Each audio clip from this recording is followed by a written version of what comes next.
मायका और ससुराल, एक औरत की दर्द भरी कहानी। ससुराल में वो पहली सुबह आज भी याद है। कितना हड़बड़ा के उठे थे ये सोचते हुए कि देर हो गई है और सब ना जाने क्या सोचेंगे।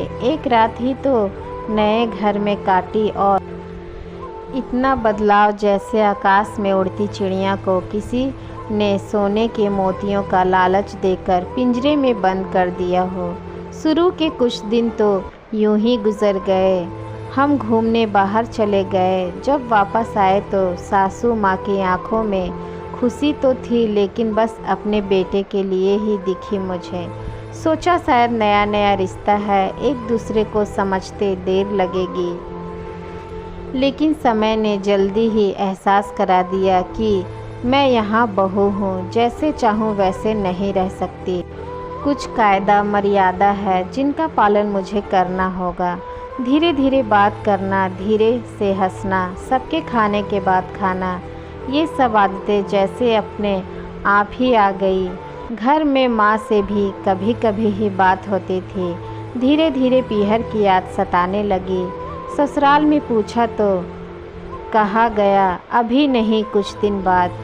जिस पति ने कुछ दिन पहले ही मेरे माता पिता से ये कहा था कि पास ही तो है, कभी भी आ जाएगी, उनके भी सुर बदले हुए थे। अब धीरे धीरे समझ आ रहा था कि शादी कोई खेल नहीं, इसमें सिर्फ घर ही नहीं बदलता बल्कि आपका पूरा जीवन ही बदल जाता है। आप कभी भी उठ के अपने पीहर नहीं जा सकते, यहाँ तक कि कभी याद आए तो आपके पीहर वाले भी बिन पूछे नहीं आ सकते। पीहर का वो अल्हड़पन, वो बेबाक हंसना, वो जूठे मुँह रसोई में कुछ भी छू लेना, जब मन चाहे तब उठना, सोना, नहाना, सब बस अब यादें ही रह जाती है। अब मुझे समझ आने लगा था कि क्यों विदाई के समय सब मुझे गले लगा रहे, रो रहे थे।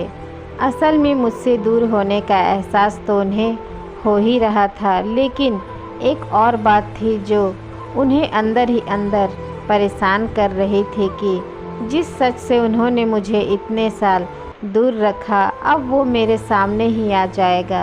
पापा का ये झूठ कि मैं उनकी बेटी नहीं बेटा हूँ, अब और दिन नहीं छुप पाएगा।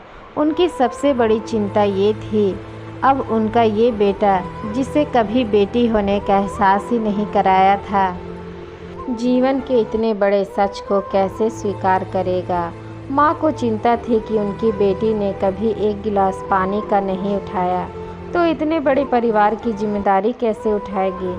सब इस विदाई और मेरे पराये होने का मर्म जानते थे सिवाय मेरे, इसलिए सब ऐसे रो रहे थे जैसे मैं डोली में नहीं अर्थी में जा रही हूँ।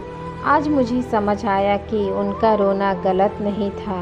हमारे समाज का नियम ही ये है, एक बार बेटी डोली में विदा हुई तो फिर वो बस मेहमान ही होती है घर की। फिर कोई चाहे कितना ही क्यों ना कह ले कि ये घर आज भी उसका है, सच तो ये है कि अब वो कभी भी यूं ही अपने उस घर जिसे मायका कहते हैं नहीं आ सकती।